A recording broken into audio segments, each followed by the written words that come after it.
एक बार अयोध्या में भगवान श्री राम ने अपने पितरों का श्राद्ध करने के लिए ब्राह्मण भोजन का आयोजन किया। ब्राह्मण भोजन में सम्मिलित होने के लिए दूर दूर से ब्राह्मणों की टोलियां आने लगीं।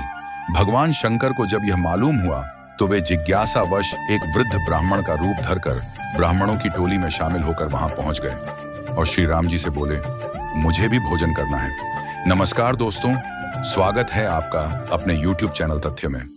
अंतर्यामी भगवान श्री राम बूढ़े ब्राह्मण को पहचान गए और समझ गए कि भगवान शंकर ही मेरी परीक्षा लेने यहाँ पधारे हैं।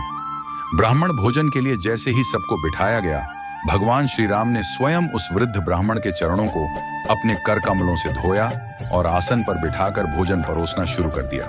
छोटे भाई लक्ष्मण जी भगवान शंकर को जो भी वस्तु परोसते, शंकर जी उसे एक ही बार में खत्म कर देते। उनकी पत्तल पर कोई सामान बचता ही नहीं था। सभी परोसने वाले उस बूढ़े ब्राह्मण की पत्तल में सामग्री भरने में लग गए, पर पत्तल खाली की खाली ही रहता। श्री राम जी मन ही मन मुस्कुराते हुए शंकर जी की यह लीला देख रहे थे। भोजन समाप्त होते देख महल में चिंता होने लग गई। माता सीता के पास भी यह समाचार पहुंचा कि श्राद्ध में एक ऐसे वृद्ध ब्राह्मण पधारे हैं जिनकी पत्तल पर भोजन परोसते ही तुरंत साफ हो जाता है। श्राद्ध में आमंत्रित सभी ब्राह्मणों को भोजन कराना भगवान श्री राम की प्रतिष्ठा का प्रश्न बन गया। माता सीता भी चिंतित होने लगी। जब बनाया गया सारा भोजन समाप्त हो गया, फिर भी शंकर जी तृप्त नहीं हुए, तो श्री राम ने माता अन्नपूर्णा का स्मरण कर उनका आह्वान किया। सभी परोसने वाले व्यक्ति वहां से हटा दिए गए। माता अन्नपूर्णा वहां प्रकट हो गई। शंकर जी की भूख केवल माता अन्नपूर्णा ही शांत कर सकती थी।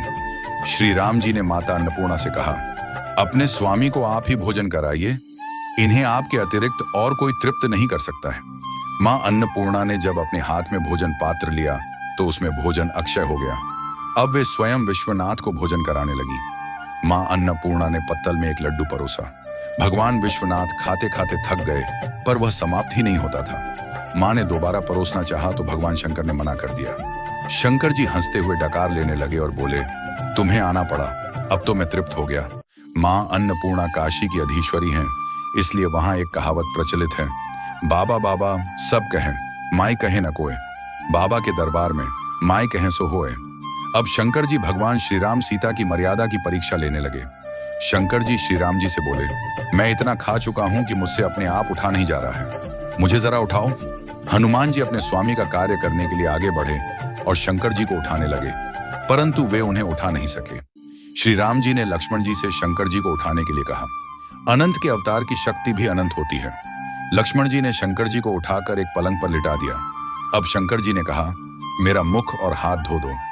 माता सीता ने जैसे ही मुख धोने के लिए जल दिया, शंकर जी ने मुख में पानी भरकर माता सीता पर कुल्ला कर दिया। माता सीता क्रुद्ध होने के बजाय हाथ जोड़कर शंकर जी से बोली, आपके उच्छिष्ट जल के मेरे ऊपर गिरने से मेरा शरीर पवित्र हो गया, मैं आपकी बहुत आभारी हूं। अब भगवान शंकर ने श्री राम को चरण दबाने की आज्ञा दी। श्री राम और लक्ष्मण दोनों शंकर जी के चरण दबाने लगे और माता सीता पंखा झलने लगी।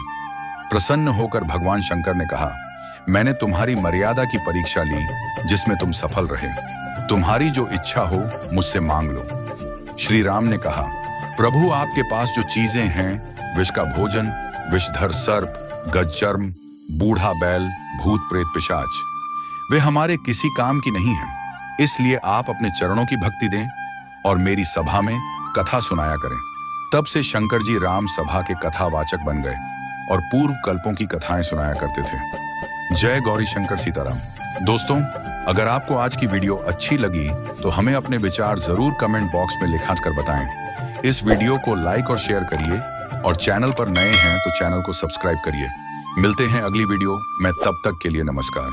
डिस्क्लेमर, यह कथा धार्मिक और सांस्कृतिक मान्यताओं पर आधारित है।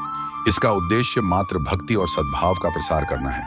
इसका संदर्भ किसी भी व्यक्ति, समूह या समुदाय की भावनाओं को